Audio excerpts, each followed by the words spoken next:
네, 이렇게 한미일 안보사령탑이 만나는 가운데 내일은 정의용 외교부 장관과 왕이 중국 외교부장이 회담을 합니다. 우리나라가 미국의 바이든 행정부와 대북 정책을 최종 조율하고 있는 상황에서 열리는 중국과의 회담이어서 관심이 더욱 쏠리고 있습니다. 베이징에서 강성웅 특파원이 보도합니다.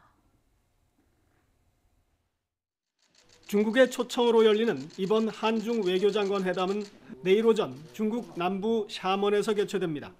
정의용 외교부 장관은 북핵 문제 해결과 한반도 평화 정착을 위해 중국의 협조를 당부할 예정입니다. 한국, 미국과 대화를 중단한 북한을 중국을 통해 협상으로 끌어낼 수 있는지 타진해 보려는 겁니다. 중국이 어떠한 역할을 할 수 있을지 그런 걸 한번 저희가 매우 솔직하고 또 건설적인 방향으로 협의를 하도록 그렇게 하겠습니다. 우리 정부는 미국과 중국의 대립 속에서도 한반도 평화 문제는 협력의 여지가 있다고 보고 있습니다. 미국도 북한에 대해서는 중국의 영향력을 기대한다고 이미 밝힌 상황입니다. 우리가 볼 때는 이 대응 경쟁 구도도 있습니다만 협력의 공간도 굉장히 많다고 봅니다. 한반도 평화 문제가 그렇고요. 하지만 중국의 주요 관심사는 미국에 맞서 우군을 확보하는 겁니다. 왕이 외교부장은 최근 사우디아라비아와 이란 등 중동 6개국을 순방하면서 미국을 비난했습니다.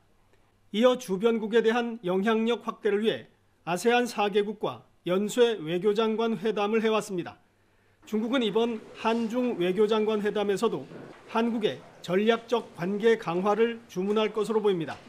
북한 핵 문제와 경제 분야에서의 협력을 대가로 미국과의 거리 두기를 요구할 가능성도 있습니다. 增进战略沟通，深化务实合作，推动中韩战略合作伙伴关系不断地向前发展。 이번 회담에서는 시진핑 주석의 방한과 문화교류 활성화 등도 논의될 것으로 보입니다. 내년 수교 30주년을 계기로 양국 관계를 한 단계 발전시키자는 데는 이미 공감이 이루어진 상태입니다. 다만 중국이 여전히 한류를 제한하고 있고 잇따라 김치 논쟁까지 일으켜 해법이 쉽지는 않을 전망입니다.